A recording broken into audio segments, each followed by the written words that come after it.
One of the things I'm going to be demonstrating in this video is knife safety. So in your kits, you all have a ruler, a metal ruler. It's always good to cut against metal because you can't really ding into the blade and it'll always be kind of fresh for you. Most metal rulers come cork backed, meaning that, you know, if you're cutting mat board or something slippery, this is great because it stays in place as you're moving things around. When you're cutting paper though, it's not as ideal. And the reason is that because this cork is like a 1/16 of an inch thick, when you put it down and go to cut, what can happen is that your blade kind of goes underneath there and makes these like wavy cuts, which isn't ideal. You want your cuts to be like super sharp, parallel. So what I like to do actually when I go to cut paper with the cork back ruler is I flip my ruler over just so that I can get that really solid contact between the metal and the paper. Another thing to keep in mind that's really important when you are cutting paper is what is it that you're trying to save versus what is it that you're cutting off, or the waste. Because I'm doing this demo for righties. I'll show it in a second what it looks like for left-handed people.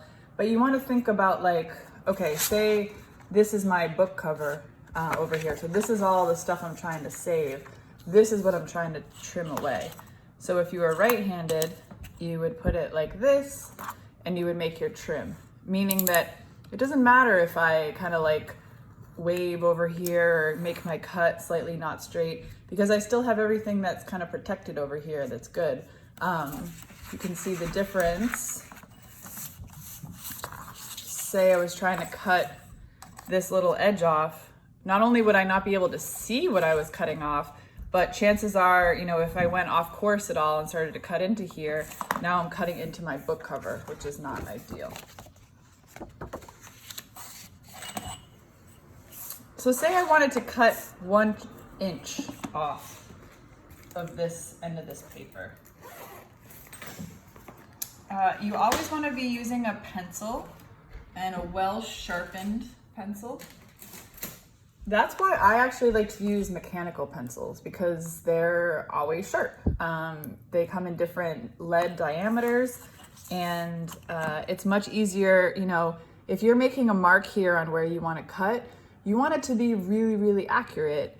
So if your pencil is really thick or not sharp, and you're making like a mark that's like 1/8 of an inch, 1/16 of an inch thick, then it's going to be really hard to get accurate measurements. So I really like working with either a super sharp pencil or a mechanical pencil. Let's try out using our rulers. So say I want to cut 1 inch off of this. I would come down here until my inch mark meets the edge of the paper. And then I'm going to make a mark on that edge for myself. I'll exaggerate it a little bit more so you can see. And then I'm going to come on this side and make an inch mark as well.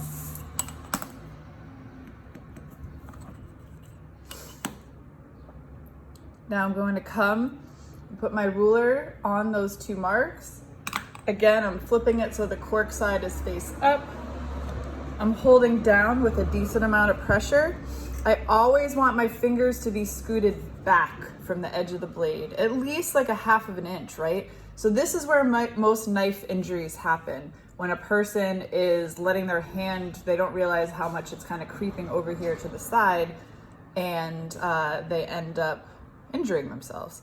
So what you want to do is hold down with a lot of weight, but about 1/2 an inch back from the edge of the ruler, and then make your cut. So I have a pretty sharp X-Acto right now. I was able to get through that in 1 cut, but that's not always the case. Sometimes, especially with cover stock or the Bristol paper or mat board, you might have to make several passes in order for that to cut, but that cut along pretty well. Now, if you think of it, I've just made a jig. Now, this is a piece of paper that's exactly 1 inch thick. So if I wanted to cut that same size off of this edge, I actually don't have to go back to my ruler. So a lot of working with paper is also the same principles as working with wood. It's lots of templates and jigging. So what I can do now is I can bring this over to the foredge of my paper. Make myself a mark there and there.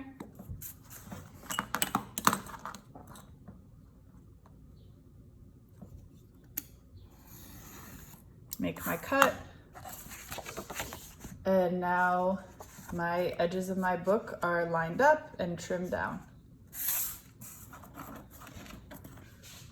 So there's a few different types of X-Actos that you probably want to invest in your time in design school. I'm pretty sure the ones that come in your kits are a twist-on X-Acto. These are snap-off blades made by Olfa. So they sell these at Home Depot and other art supply stores. I highly recommend maybe investing in this as you kind of move throughout your design studies. It's really a cost saver because so many blades nest inside of one blade.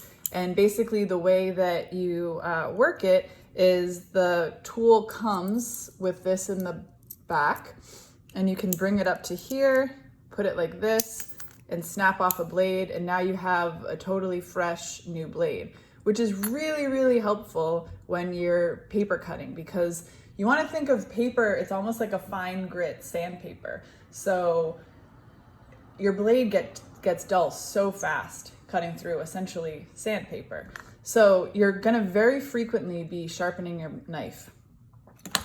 Another thing I want you to all have for this class, and as you move through your time in CVPA, is some sort of tight blade container. So you want to look for something around this size, pretty small, something that has a snap-on lid that's not going to come off while you're traveling for safety reasons. You also want to really clearly label that. So I have it labeled here on the top, on the side.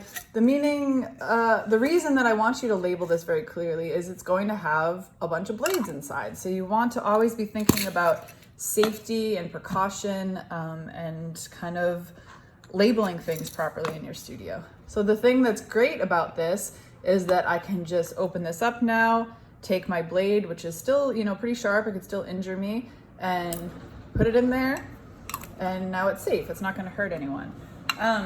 If it's gonna take you a little while to find a blade container, or you don't have one right now, I'll show you another method as well. So the other method is using blue tape or some sort of other tape, but what you want to do, I'll use this utility blade one as an example because it'll be easier to see. So you wouldn't want to just put this in the trash, right? Chances are it would find its way right to the edge of the bag, cut the bag open, maybe injure someone.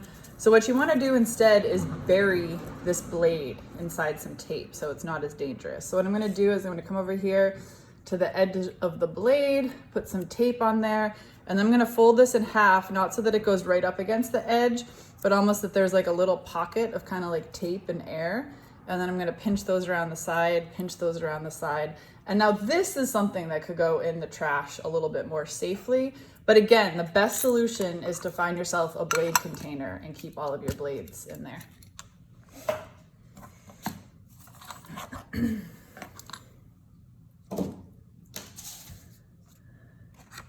Another thing about knife safety when you're going to trim is you want to be firmly planted, your feet on the ground, good body posture, kind of your arm 90 degrees to your work area. I don't recommend cutting sitting down. It typically ends up being safer standing. You always want to have your cutting mat below you. And you want to utilize kind of the pressure that your shoulder and your elbow are able to exert. So it shouldn't feel strenuous. You shouldn't feel like kind of cramped up in here. It should be just kind of like standing, feet firmly on the ground, holding one edge and trimming.